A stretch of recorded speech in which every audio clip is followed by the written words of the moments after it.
Olá, ouvintes da Rádio USP, Tadjahal. Você já ouviu a frase "mulheres sustentam metade do céu"? E a frase "não importa a cor do gato, importa que cace ratos"? Espera aí que tem mais perguntas. Você já ouviu falar sobre o sonho chinês? E sobre a teoria dos três mundos? Eu citei aqui 4 verbetes do Dicionário do Socialismo com características chinesas. Esse dicionário é uma obra que eu diria fundamental para quem pesquisa China contemporânea. São mais de 130 verbetes escritos por cerca de 70 pesquisadores. Eu sempre digo que o mais encantador de estudar a China é descobrir uma coisa nova a cada dia. Não tem como ficar entediado. Eu sou a jornalista Márcia Carini e na próxima meia hora é sobre isso que a gente vai falar. Sobre a quantidade de coisas que a gente ainda tem para aprender sobre a China. E quem conversa comigo é o editor Miguel Yoshida, da Expressão Popular, e 2 dos organizadores desse dicionário, Miguel Stedley e Diego Pautasso. Eu tenho certeza que o Dicionário do Socialismo com características chinesas vai virar o seu próximo livro de cabeceira.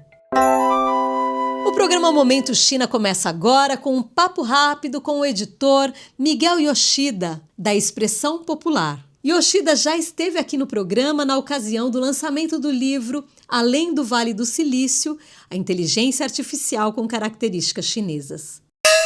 De novo aqui na Rádio USP, estou muito feliz de ter você, Miguel, mais uma vez para falar agora de um outro lançamento. Oi, Márcia. Bom, sempre um prazer estar aqui. Muito obrigado de novo pelo convite. Bom, esse dicionário, ele surge de uma necessidade da gente compreender o que é essa construção do socialismo chinês, né? Bastante opiniões, muitas polêmicas.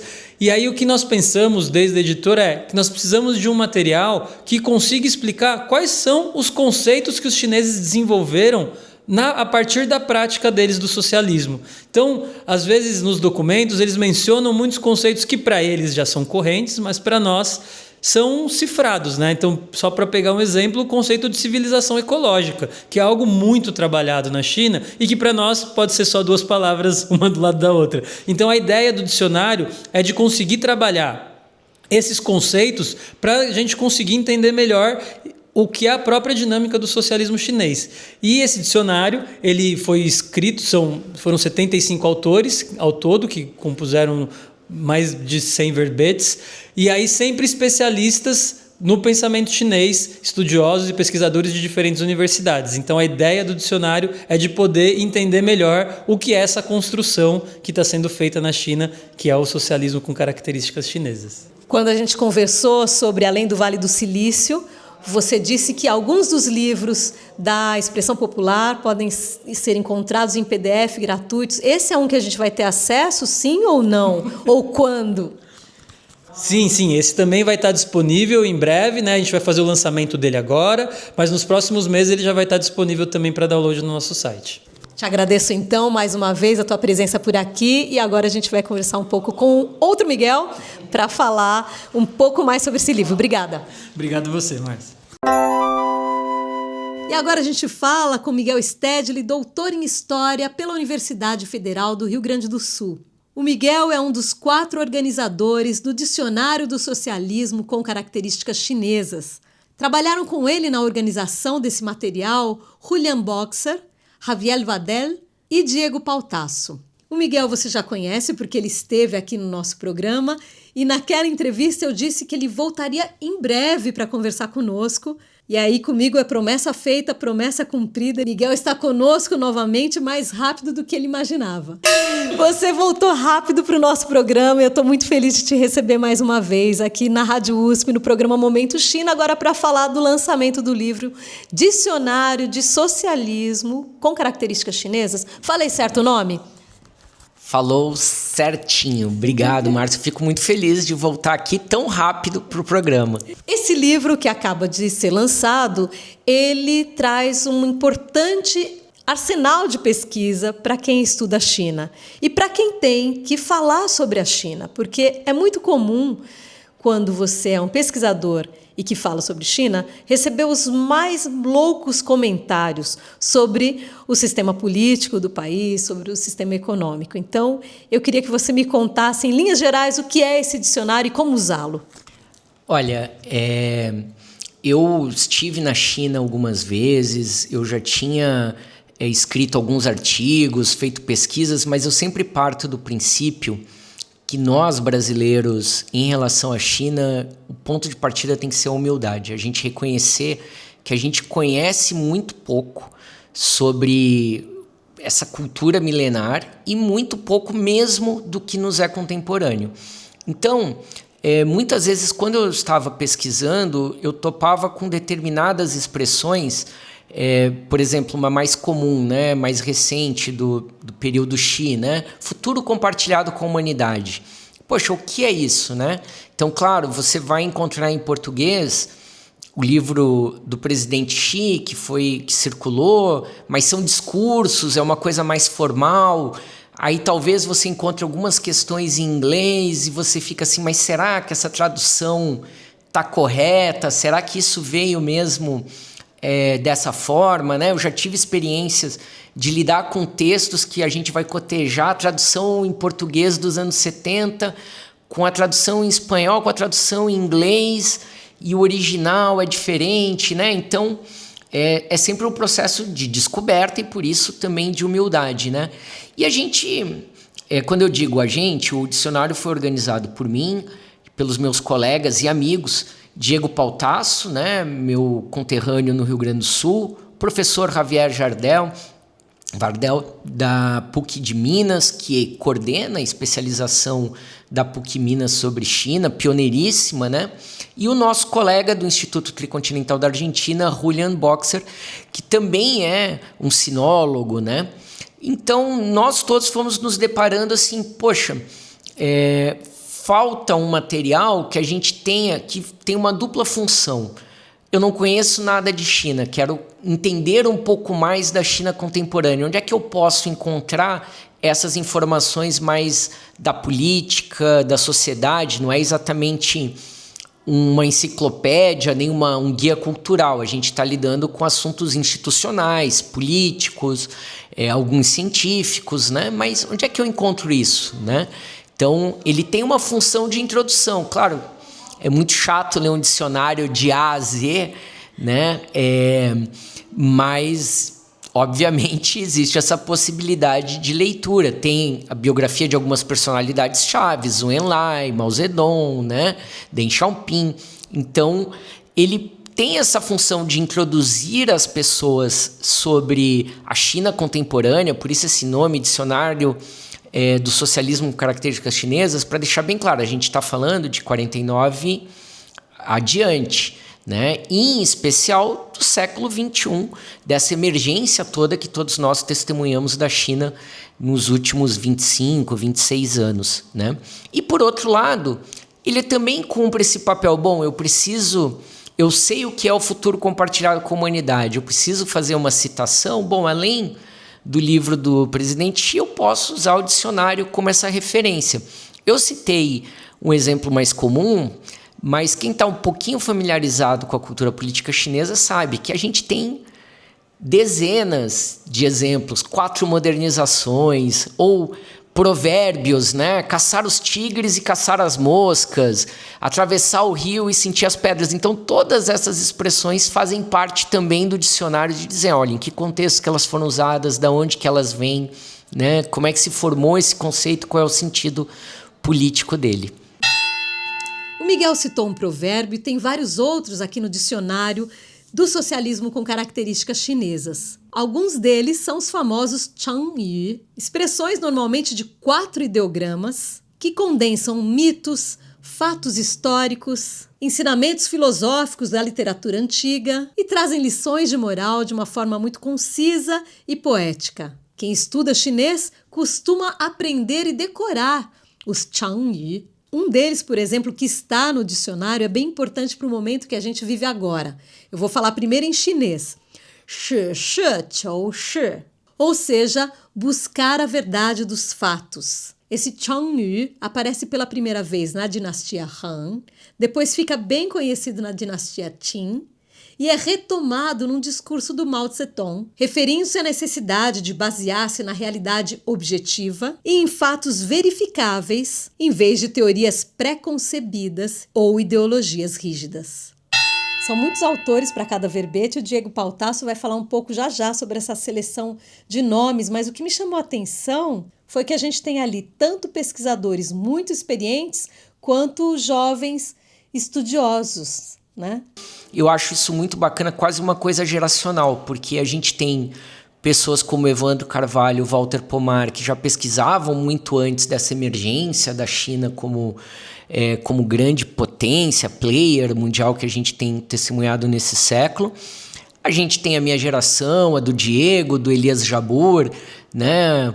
Mais quarentona, quase cinquentão, enfim, alguns 30 a mais, e a gente tem pesquisadoras super jovens, como a Maísa Amaral do Espírito Santo, a Thaís lá do Rio Grande do Sul também, a Maísa é doutora, a Thaís está no doutorado dela em Relações Internacionais, que são meninas super jovens, que estão aí pesquisando, super talentosas também, então tem quase um mapa geracional. O dicionário também foi uma forma de colocar todo mundo em contato, né? E a gente... É muito impressionante, Márcia. Eu não vou dizer que os 24 estados do Brasil eles estão representados. As 5 regiões do país, com absoluta certeza. Eu acho que a gente deve ter em torno de 16 estados que estão presentes, com autores, enfim, no dicionário, né? Eu sempre digo que muitas pessoas perguntam, nossa, mas um programa semanal sobre China tem assunto para tudo isso, né? E eu respondo que tem assunto para um programa diário, se a gente quiser. E desde que o programa foi ao ar pela primeira vez, eu tenho essa sensação de que há de verdade um boom no interesse dos pesquisadores nos mais variados temas ligados à sociedade chinesa. É só uma impressão minha ou é um fato? É um fato, e eu acho que até a gente está atrasado. É como se tivesse um elefante gigantesco na nossa sala e a gente dissesse, poxa, acho que tem alguma coisa diferente acontecendo. É muita gente bacana. Eu quero dizer isso assim com muita tranquilidade, como cientista, como pesquisador. É muita gente rigorosa academicamente. Então não é um trabalho de propaganda, não é um trabalho de soft power, é um trabalho de pesquisa científica, de gente que tem dedicado os últimos pelo menos 10 anos, fora gente que tem muito mais tempo dedicado a pesquisar a China. E ao mesmo tempo vai se tornando inevitável que a gente tenha mais pessoas pensando sobre isso. A gente conversou no outro programa sobre inteligência artificial e China. Não tem como pensar em inteligência artificial no mundo hoje e tirar da equação a China.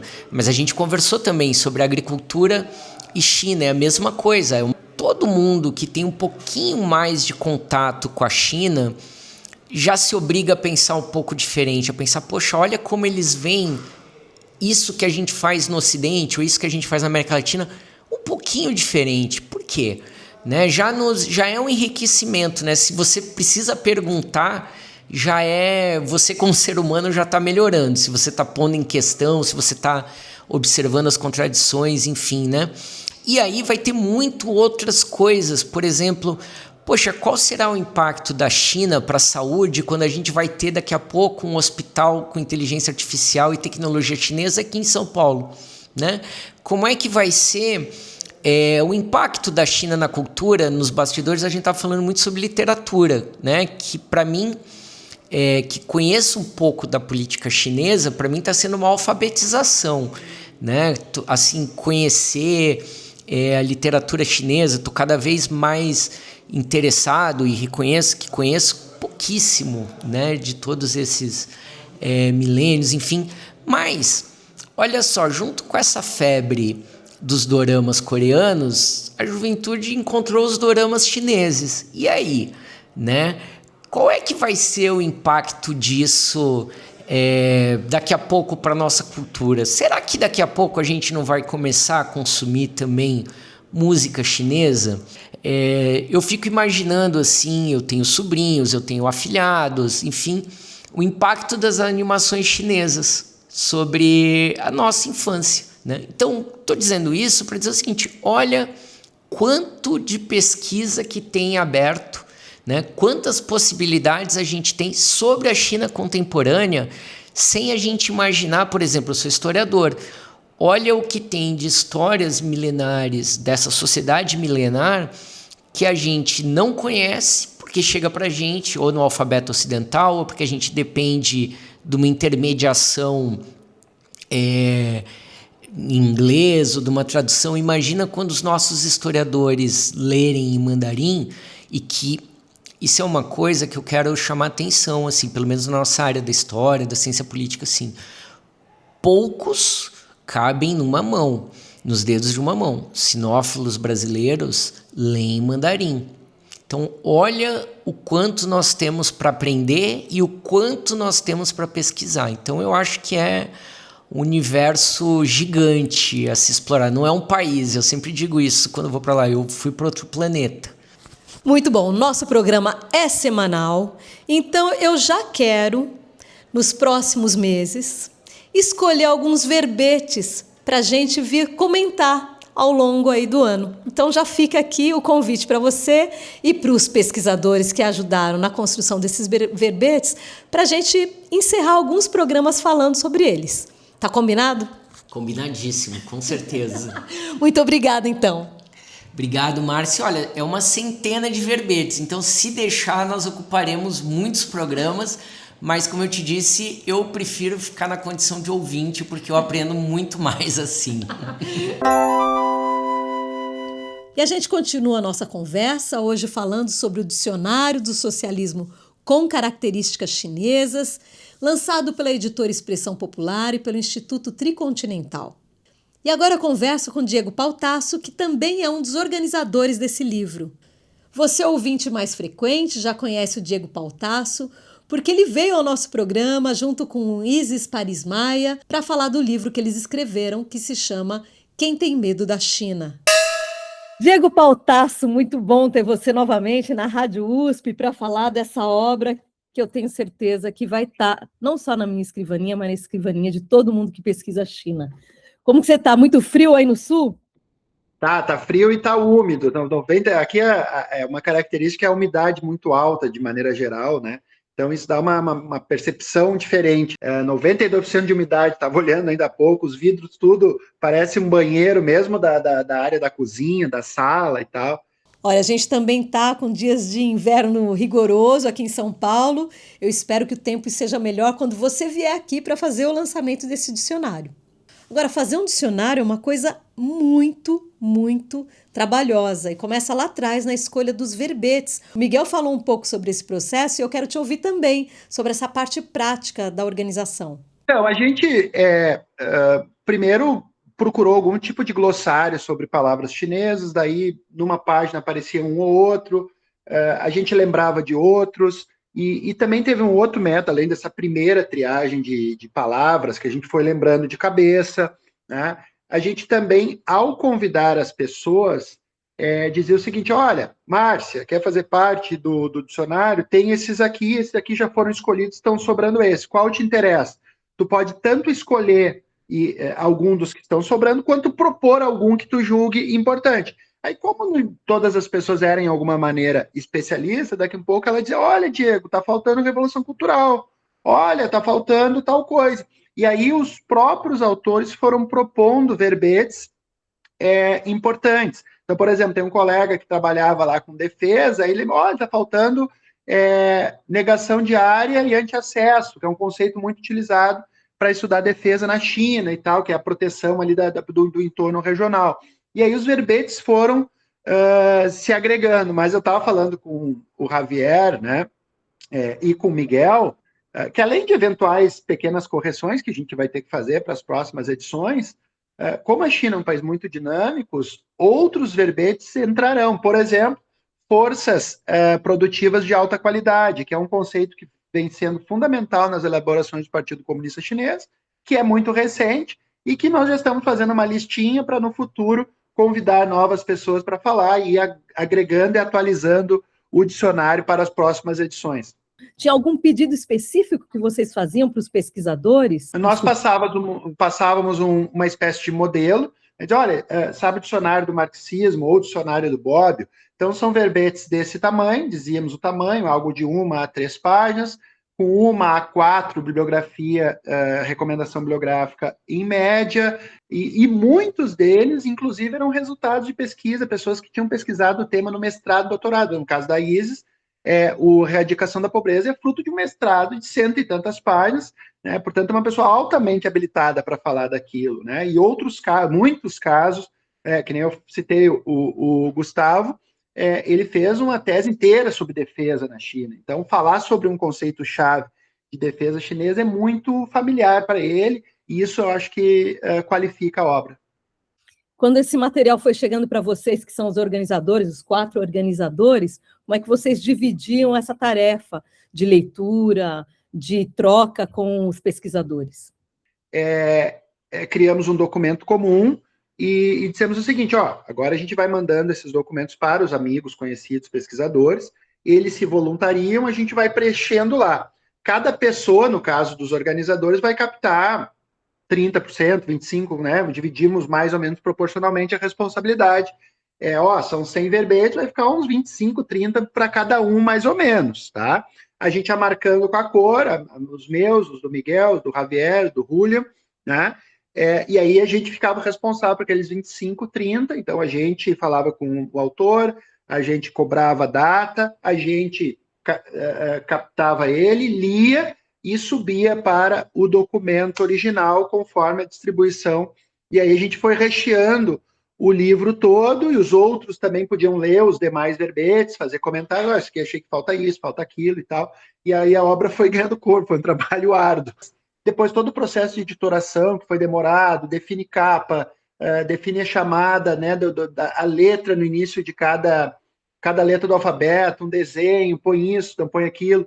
Então, eu acho que foi em torno de 2 anos tudo. Quem segue o Momento China nas redes sociais vai poder ver o projeto gráfico ao qual o Diego se refere e vai conferir também as ilustrações da Dani Ruggeri para a capa e para cada uma das letras do dicionário. Elas aparecem em estilo de xilogravura e trazem várias referências chinesas, algumas mais diretas e outras que precisam de um pouco mais de iniciação para serem percebidas. Por exemplo, para a letra L, o símbolo escolhido foi uma mão que segura o livro vermelho de Mao. Já para a letra R, foram escolhidas rodovias que representam a reestruturação urbana da China. Então também é um grande barato ficar caçando essas referências nas ilustrações. E eu imagino que isso deve ter rendido ótimas conversas durante a edição desse livro. Exato. Aí, no caso sei lá, vai ter o verbete do Jiang Zemin, a gente põe na cara dele, não, mas aí se tiver o do Jiang não vai ter do Deng ou do Mao e tal. Então, é toda uma discussão, né, para tentar deixar o dicionário o mais adequado. Qual é a forma de transliteração do idioma chinês? Então, sempre tem uma série de detalhes que acaba tendo que ser discutidos, né? Vocês usaram pinyin, alguns termos estão em pinyin, e estão em ideograma também, e como a gente fala aqui no português, né? Uma coisa que eu comentava, né, Márcia, é que esse livro, ele serve para a pessoa mais iniciante de todas, a pessoa que decidiu, olha, me interessei por China, quero ler. Eu acho que começaria pelo dicionário, mas, ao mesmo tempo, eu comentava isso com o Javier, a pessoa pode ser a mais sênior, experiente e estudada e calejada sobre China. É impossível que ele leia esse dicionário e saiba de tudo, e tenha familiaridade com tudo, e conheça todos os verbetes e todos os seus contextos históricos na ponta da língua. É impossível. Então, eu acho que vale para todo mundo.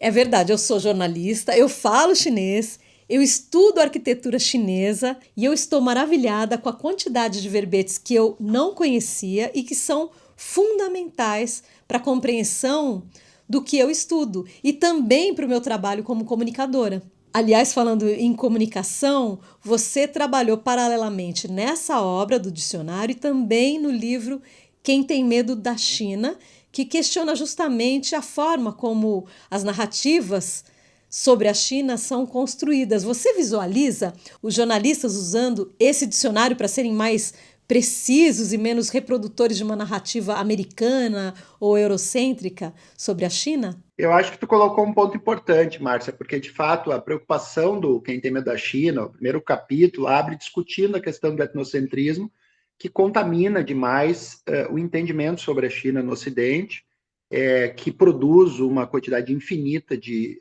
caricaturas e até de desinformação. E uma das preocupações na constituição desse dicionário é justamente que a gente pudesse olhar a China sem, ou evitando ao máximo, ou se policiando ao máximo com relação a eurocentrismos e etnocentrismos, e que pudesse fazer uma visão crítica a partir do sul global, a partir do Brasil, sobre essa experiência chinesa, mas dando conta das singularidades da China, da trajetória da China, da história da China. E eu acho que a gente conseguiu fazer. Então, sim, eu acho que se complementa muito.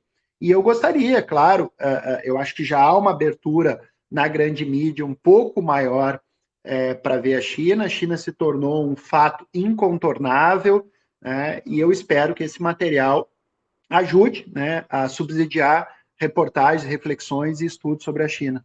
Na primeira conversa que a gente teve, o dicionário ainda estava em produção, mas você me adiantou que um dos verbetes foi escrito por um professor da Universidade de São Paulo, que é do Departamento de Geografia, que é o Fábio Bettioli Contel. Eu vi que ele escreveu verbete sobre o Banco do Povo, como esse banco foi fundado, o seu status ministerial hoje, o seu papel na estabilidade financeira chinesa. Inclusive, é o professor com o qual eu estou tentando articular uma ida a São Paulo. Então, vamos ver, quem sabe já levamos o Miguel também, o Javier está mais próximo de São Paulo, está em Minas. De repente a gente pode fazer um evento bacana sobre China, ou até mais de um. Vai ser um prazer, vai ser muito bom ter você por aqui, e tenho certeza que para os ouvintes também vai ser uma boa oportunidade de ter contato com o que vocês nos mostram e nos ensinam. É um prazer enorme estar aqui contigo. Se precisar de algum contato de algum desses pesquisadores, ou se eu não tiver, o Miguel, o Javier tem, e a gente pode subsidiando aí de entrevistadores também no Momento China. Tá ótimo, muito obrigada. Você já sabe que pode ouvir todos os episódios do programa Momento China nos agregadores de podcast e nas páginas do Jornal da USP. E agora eu te convido a seguir também as redes sociais do Momento China, onde a gente publica esse conteúdo em vídeo. Eu fico muito feliz quando você entra em contato pelas redes sociais do Momento China ou pelo e-mail marcia.carine@usp.br para mandar as suas sugestões de pauta. Nosso programa de hoje fica por aqui e eu agradeço o apoio técnico de Denis Góes e de Nádia Caco e também de Cido Tavares, da Rádio USP. Eu sou a jornalista Márcia Carine e é sempre um prazer contar com a sua companhia. Nosso encontro é semanal, então eu estou aqui na Rádio USP todas as quartas-feiras, te esperando à 1h30 da tarde. Até breve, ou em chinês, 再见!